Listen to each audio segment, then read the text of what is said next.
Hi, this is Dr. Steve Gangemi, and in the second part of Food Groups That Heal, I want to discuss carbohydrates.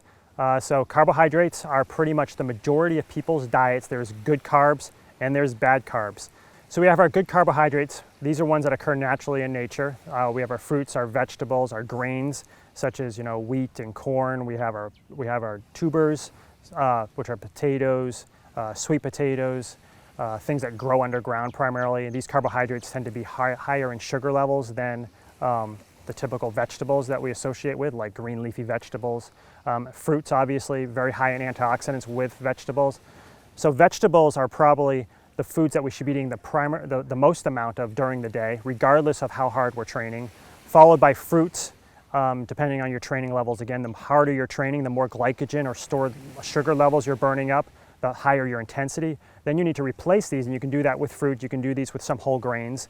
But unfortunately, a lot of these grains end up being refined. It can cause health problems if they're used too often and too frequently. So the bad carbs are the carbohydrates that have typically been refined from their whole grains or from their natural source. So we take, say, sugar cane in its natural source. Again, not that you want to eat too much of it, but then we make high fructose corn syrup, or we basically bleach the sugars and use them in many products such as sodas and all the sweets and treats that many people eat throughout the day. These end up disturbing hormonal levels, give you high insulin levels, will cause you to be fatigued throughout the day and not perform optimally, both mentally and physically. Then we have all the whole grains that are also in their refined sources. It's very hard to get a whole grain wheat product today, even though a lot of products talk about how they are whole grain. They're really refined. They came from whole grains, and then we put them through a refining process. We strip away all the vitamins and minerals out of them.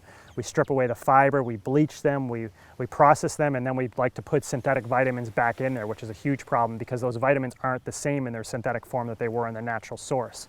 So if you see words like bleached white flours, if you see really any white flours to that extent, or white sugars, try and stay away from them as best you can. It doesn't mean you should never eat pizza or pasta or anything like that, but you want to limit these foods to the best of your ability, including obviously the white sugars and where you see a lot of high fructose corn syrup, which is more plentiful in America than it is in other countries. So remember, when you think about carbohydrates, think about a lot of vegetables, think about some fruit during the day. It's not, several pieces of fruit during the day, but, one or two, more if you're working out hard, less if you're not, and their whole source. Not fruit juice, even, concentrated fruit juice that might only be from the fruit itself. It's still a high sugar level, a high fructose level rush at that time when you consume that. Think about grains in their whole natural source, if you can get them, or rice, corn, if it's not modified, genetically modified. Think about potatoes, sweet potatoes, those sorts of products, depending on your exercise intensity level throughout the day.